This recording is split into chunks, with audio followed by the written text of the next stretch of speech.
फांसी से छोटी सजा तो इनको मिलना नहीं चाहिए। उनको ये सजा नहीं मिल रही है, इसलिए ये सब चीजें इतनी बढ़ रही है। हाथ काट दे, एक पैर काट दे और रोज मिर्चियां भूर के आने जाने वाले। ये मृत्यु दंड देना चाहिए। दिखाई पड़ती हैं वो ज्यादा है या जो दिखाई नहीं पड़ती वो? एक लड़का सैकड़ों वीडियो और हर वीडियो में एक अलग लड़की। सवाल यह है कि इतना सब होने के बाद छुपा कैसे रहा? पहले तो सबको बता दूं कि जो भरतवाड़ा में जो घटना हुई है, मोहम्मद आसिफ नाम है शायद उसका, वो जाहिल गवार जिसने हिंदू 180 बालिकाओं के साथ जो कुकर्म करे, हम उसका पुरजोर विरोध कर रहे हैं। और साथ में कहना चाहेंगे उसे सरकार द्वारा फांसी दी जाए या उसे बीच चौराहे पे या जिंदा जला दिया जाए। आपसे ये बहुत गंभीर मामला है, इसे मैं सभी देशवासी से बोलूँगा इसको हल्के में ना ले, इसका पुरजोर विरोध करें। इसको मोदी सरकार से हाथ जोड़ के निवेदन है कि इससे फांसी दी जाए। इससे फांसी से बढ़ के इसके लिए कोई दूसरी माफ़ी नहीं होना चाहिए। देखिए अपने यहाँ की जो बालिका बड़ी शांत है, मन बुद्धि टाइप है, जो इनके झांसों में आ जाके फंस जाती है। ये चमक धमक दिखा के और अपनी यहाँ की जो भोली लड़की है उनका शिकार करते हैं। ये शिकारी मानसिकता इनकी खराब है। ये इंसान के रूप में मात्र एक भेड़ी है जो हर किसी को खाने को बिल्कुल तैयार है। अभी इंदौर में जो घटना घटित हुई थी, जब उनसे पूछा गया तो उन्होंने पूरी चीज़ क्लियर करी कि हमें भैया फंडिंग आती है, बाहर से हमें हर चीज़ के पैसे दिए जाते हैं, हर कास्ट की लड़की के हिसाब से पैसे बट रहे हैं। तो बहुत गंभीर विषय, बहुत सोचने लायक विषय है, ये गंभीरता से ले। और हम पूरे महाराष्ट्र सरकार से सभी जने निवेदन करते कि वो जंगली वेशी को फांसी दे दी जाए।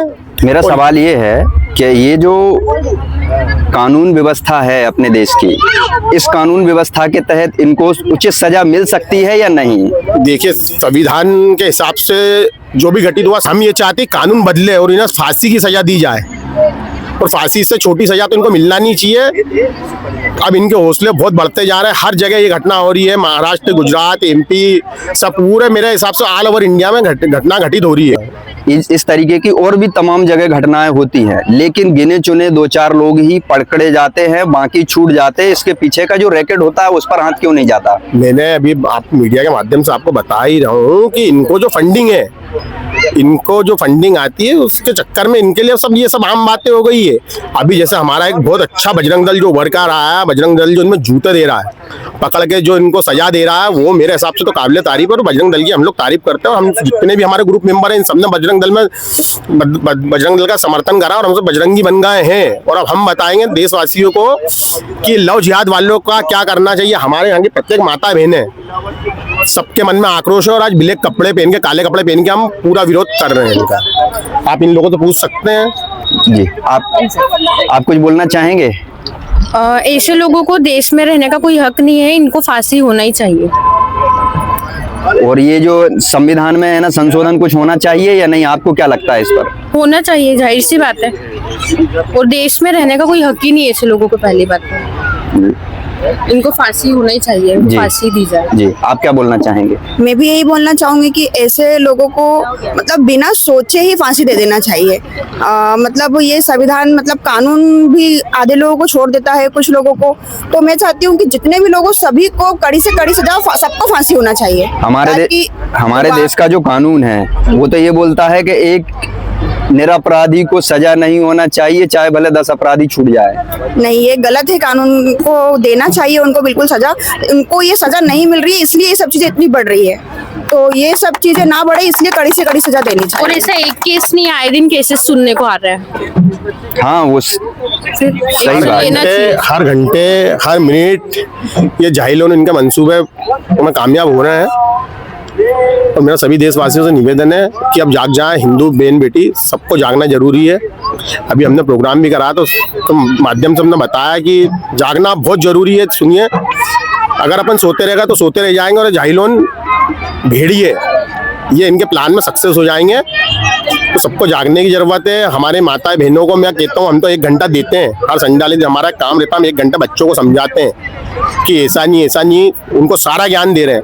तो हर मोहल्ले, हर कस्बे, हर स्कूल में मेरा तो मानना है कि हर स्कूलों में भी एक 15-20 मिनट का एक पीरियड हो और इनके बारे में सिखाया जाए, जाहिलों के बारे में। जैसे की जो मदरसे में उनके 1 घंटे उनको अलग से शिक्षा दी जाती है, अपने यहाँ ये सब शिक्षा नहीं दी जाती। तो मैं तो गवर्नमेंट से एक अपील कर रहा हूँ कि भैया आधे घंटे 15-20 मिनट का एक सेशन हो स्कूल में, जो बच्चों को, जो छोटी छोटी बच्चियां उनको सिखाया जाए जाहिलों के बारे में। जी, बस मीडिया के माध्यम से यही आप क्या बोलना चाहेंगे? आप कुछ बोलना चाहेंगे? जैसे कि हमने देखा वो मामला, इस पे उन लोगों को यहाँ से निकाल देना चाहिए देश से। और जितने भी करप्शन हो रहा है यहाँ पे, जैसे वो लोग छूट जाते हैं तो उसके पीछे जो लोग हैं उनको भी सबको पकड़ लेना चाहिए और उनसे भी फाइन या कुछ ऐसा कि ताकि वो आगे और ये सब करप्शन ना करे। और स्कूलों, कॉलेज और जैसे ऑफिस वगैरह में भी ये सारे कैंपेन चलाने चाहिए ताकि सबको जागरूकता मिले और ताकि सबको समझ आए कि हमें इनके खिलाफ कैसे लड़ना है, कैसे बचना है और कैसे रहना है। आपका नाम क्या? आरची वर्मा।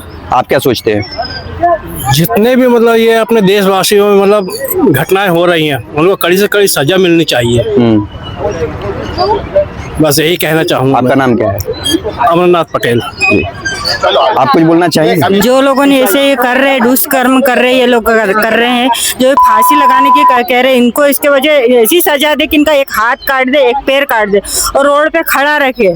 ये तो आप कुरान के अनुसार सजा बता रहे हो। तो ऐसी सजा क्या मतलब मौत हो जाए तो जैसे लड़कियां तड़पती है तो वैसे उनको भी तो तड़पाना चाहिए। उनको तड़पाए कि वो भी ऐसे तड़पे कि उनके ऊपर रोज मिर्ची डाले। फांसी दो, फांसी दो, फांसी दो, जाहिलों यही को कहना चाहूंगी फांसी कि दो, लड़कियां फांसी दो। तड़प तड़प के वो हो रही है तो उनको भी वैसी सजा दो। फांसी देंगे तो वो तो एक झटके में मौत हो जाएगी। ऐसे राह पे खड़ा करो, रोज मिर्चियां भूर के आने जाने वाले, क्योंकि वो तड़पेंगे जब तो उनको पता चलेगा कि लड़कियों के साथ कैसा होता है। जी, वो तड़पती कैसी हैंगी। सही बात है। उनको ऐसी सजा दो। आपका नाम? धन्यवाद। संध्या लोनारे जी, कहाँ गए? मेरा ये सवाल था, बुलडोजर सिस्टम चल रहा है, बुलडोजर सिस्टम में प्रॉपर सजा आपको दिखाई तो दे रही है कि हाँ सजा मिल रही है? आज आदमी का आर्थिक जो नुकसान रहता है वो उसकी भरपाई कभी नहीं कर पाता। तो उसे पता तो चला आदमी जेल जाएगा, जेल से छूट जाएगा, बेल मिल जाएगी, 2-3-4 महीने में बेल लेके आदमी छूट जाएगा। बाकी ये जो आर्थिक जो उसका नुकसान होता है, जीवन भर की मेहनत रहती है और वो मेहनत पे एक मिनट पानी फिर जाता है आपकी एक गलती से। तो मेरे हिसाब से मैं तो इसका समर्थन करता हूँ। अच्छा, मतलब मेरा ये है कि किसी का छज्जा तोड़ दिया, किसी की एक दीवार गिरा दी, मतलब उसका क्या? अवैध निर्माण है तो जो व्यवस्था है वो तो उन्हें संभालना। देखिए इसके लिए तो जिम्मेदारी नागरिक की है कि अवैध निर्माण ना करे। अवैध कॉलोनियां काटी, अवैध कॉलोनी क्यों काटते हैं? जब आपको सब कुछ पता, अवैध कॉलोनी काटोगे और फिर सरकार जैसी संज्ञान में आता है तो सरकार अपनी एक्शन लेती है और तोड़ती है। तो उसके लिए हम गलत नहीं, हम उसके साथ है, सरकार के साथ है। क्या गलत है बताओ? आप अवैध जगह पे भवन निर्माण कर देते हो, उसके बाद फिर कब्जा भी आप ले लो, सब कुछ आप करोगे तो सरकार का हक बनता तोड़ने का। ठीक है, आपका नाम क्या है? मेरा नाम विजय मराठा। जी, उसको अरेस्ट किया है? अरेस्ट किया है तो उसको सजा फांसी की या मृत्यु दंड देना चाहिए। इसके अलावा कोई रास्ता नहीं है। विकल्प वही होना चाहिए, कठोर दंड होना चाहिए। देश के अंदर यदि ऐसा लागू होता है ना, तभी देश अपना सुरक्षित रह सकता है, अन्यथा नहीं रह सकता है। और हिंदू जागरण होना ही चाहिए, घर घर का बच्चा बच्चा जागना चाहिए और माता पिता को अपने बच्चों को जागृत करना चाहिए। यही मेरा पूरे देशवासियों से यही निवेदन है। जब तक देश जागेगा नहीं, घर का बच्चा बच्चा जागेगा, आत्मरक्षा सुरक्षा फिर देश की रक्षा। यदि ऐसा कोई व्यक्ति बच्चा बच्चा कर सकता है, माता पिता अपने बच्चों की रक्षा करना चाहता है और माता पिता अपने बच्चों की रक्षा करने हेतु आत्मा सुरक्षा रहना चाहिए, बच्चे बच्चों को जागरण करना चाहिए, घर घर में जाना चाहिए, देशवासियों को जागना चाहिए। अपने घर की, अपने बहू बेटियों की, अपने परिवार की जो रक्षा नहीं कर सकता वो देश की क्या रक्षा कर सकता है? इन चीजों में कानूनी कार्रवाई किस तरीके से चलती कानूनी है? कार्रवाई है कि आपने जब कानून बना है, जो कानून बने, संविधान बने, उनके आधार पे ही देश चलता है। बिना संविधान के देश चलता नहीं है। और कोई देश एक व्यक्ति नहीं चलाता है, देश पूरा मिल करके चलाता है। देश में बैठे हुए जो पदाधिकारी है उनसे मेरा हाथ जोड़ करके यही निवेदन है कि अपने देश की रक्षा करने के लिए अपने देश के जो नागरिक हैं उन पे ऐसा जुल्म अत्याचार नहीं होना चाहिए। ये सभी का दायित्व बनता है। आपका नाम क्या है? मेरा नाम शिवशंकर यादव। आप कुछ बोलना चाहोगे? क्या होता है कि हम पढ़ाई करा रहे हैं लेकिन पढ़ाई के साथ साथ इनको संस्कार नहीं दे रहे जो देना चाहिए। इनमें माँ बाप की गलती है और साथ साथ हमारे जो नेता हैं वो किसी भी पार्टी के हो सकते हैं, कांग्रेस से हो सकते हैं, भाजपा से हो सकते हैं, जितने भी जो भी दल के नेता है उनका भी कर्तव्य बनता है समाज का तो बनता ही है कि वो भी चिंता करे कि हमारी समाज में बड़ी मात्रा में धर्मांतरण हो रहा, लव जिहाद हो रहा है, वो भी आंखें खोले, क्योंकि वो सबसे पहले हिंदू समाज के व्यक्ति है और अपने देश के, भारत के प्रथम नागरिक है। जिस तरह वो अपने कट्टरपंथी के लिए एक संगठित रहते हैं, वैसे उसी तरह हमें भी हमारे समाज की रक्षा करने के लिए, चाहे वो कांग्रेस के हो, भाजपा के, अन्य दल, किसी भी दल से हो, वो पहले हमारे बच्चों की, भारतीय बच्चों की और देश की, परिवार की रक्षा करना पड़ेगी, तभी आपकी राजनीति चलेगी। नहीं तो राजनीति खत्म हो जाएगी सभी दलों की। ये कान खोल के सुन ले, ये एक आम आदमी की पीड़ा है, क्योंकि ये अकेले आरएसएस या बजरंग दल ने कोई ठेका नहीं लिया। हिंदू समाज की बहू बेटी को जो लव जिहाद से बचाने का कार्य हमारे बजरंग दल के कई भाई हिंदू संगठन काम करते हैं, उनको क्या चिंता, वो अपना घर परिवार त्याग के बिगर पैसे के काम करते हैं कि हमारी बहू बेटी सुरक्षित रहे। लेकिन ये सिर्फ उनके अकेले काम करने से हो जाएगा क्या है ना? ये उनका पूरा ऑल इंडिया संगठन है। हमारे लिए, बहू बेटी की रक्षा के लिए, लड़कियों की रक्षा के लिए सिर्फ एक या दो कुछ संगठन ही काम करते समाज, बाकी अन्य संगठन नहीं काम करते और राजनीतिक दल अपनी रोटियां सेकते हैं। तो उन्हें भी जागरूक होना पड़ेगा और इस चीज पे ध्यान देना पड़ेगा। आप देखिए, पहले जो आतंकवादी जो मुस्लिम होते थे, पंचर बनाने वाले, बम फोड़ने वाले होते थे, लेकिन आज आपने देखा, बताते तो कई हमारे मित्र जो अन्य दल के हैं, उनको वो कहते थे ये तो वो भड़काने का, हिंदू मुस्लिम का करने का। मेरा उनसे निवेदन है कि वो आंख खोल के देख ले, अब कौन हिंदू मुस्लिम कौन कन्वर्ट कर रहा है। कि वो बोलते थे कि ये तो वाद विवाद करने के लिए बात कर रहे हैं, जैसे केरला स्टोरी बताया कि किस तरह लव जिहाद, किस तरह लड़कियों को कन्वर्ट किया जाता, टारगेट किया था। आज वो चीज हमारे सामने, जैसे लखनऊ का जो अभी केस हुआ, लखनऊ में 150 डॉक्टर पकड़ाए थे जो उनकी एक्टिविटी करते। इन्हें हमारे समाज में, हिंदू समाज में डॉक्टर बनने के लिए जी जान 15 साल 20 साल लगा देते। वो डॉक्टर बनने के लिए, अपने धर्म के लिए लोगों को धर्मांतरण करते। उनका मिशन बहुत लंबा है, अभी भी समाज जागे। जिस तरह भी अपन ने देखा TCS बड़ी बड़ी कंपनियों में इनके बड़े बड़े, ये तो कुछ भी नहीं है, ये जो हमको न्यूज की तरह मालूम पड़ता है, जानकारी होती है, ये पूरा सब दूर फैल चुके हैं और हम आग के ढेर पे।